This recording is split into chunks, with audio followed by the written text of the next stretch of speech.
to my channel.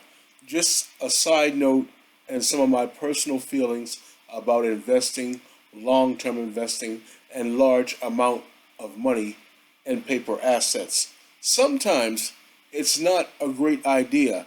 The average person stands more chances of getting fleeced for all their money when leaving it in the stock market for a very long time and having their wealth in the form of paper assets. Everybody that tells you to invest, every company that says investing is a good idea, and everyone that promotes investing builds, holds, and establishes their basis for this way of thinking and this narrative on past market performance and these success stories and overwhelming financial wealth built in the stock market. But at the same time, they don't mention some of the downfalls, some of the risks, and all of the bad apples. On my screen right now is a gentleman named Bernard Ebbers. Very familiar to me. He had a company, if I'm not mistaken, it was called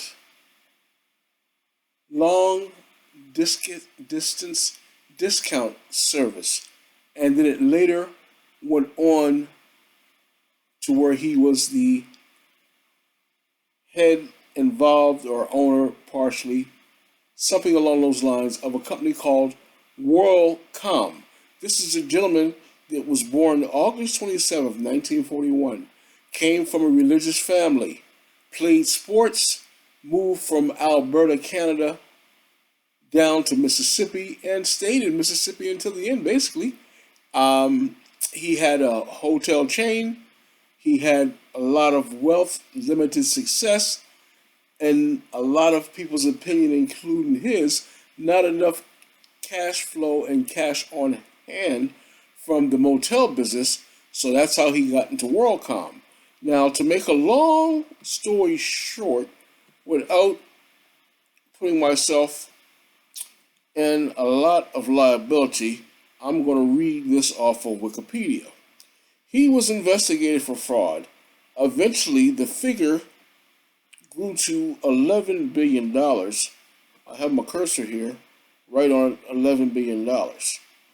Several investigators, of course, were deployed to go into extensive investigation to come up with these figures that are published on Wikipedia.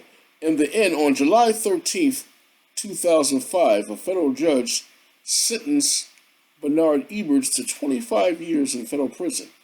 The good side of this, if I read it correctly,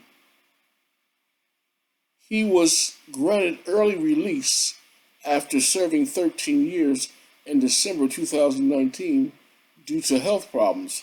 But this is just one of many examples that I will bring up on the channel, on my channel here, no matter what. It shows you some of the risks and some of the players involved. I mean, if you had a big house with a lot of food and lots of nice neighbors, but a lot of those neighbors were people that were on certain lists, people with criminal convictions, people with bad track records, nice suits, and lots of money. Would you feel comfortable in that neighborhood? Would you want to stay in that neighborhood? Would you even buy a home and move to that neighborhood if you had that information up front? This is the thing with the stock market. There are a lot of bad actors and people that have, in my opinion, psychological problems that surround the sickness of greed.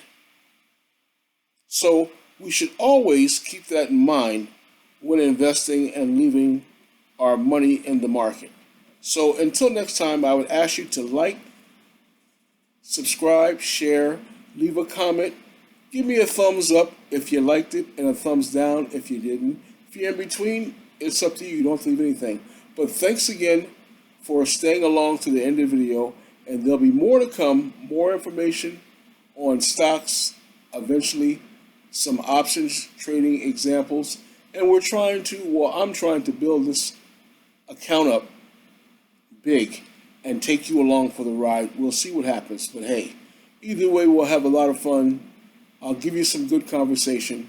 And hopefully you can gain something positive from watching the channel. So take care until next time.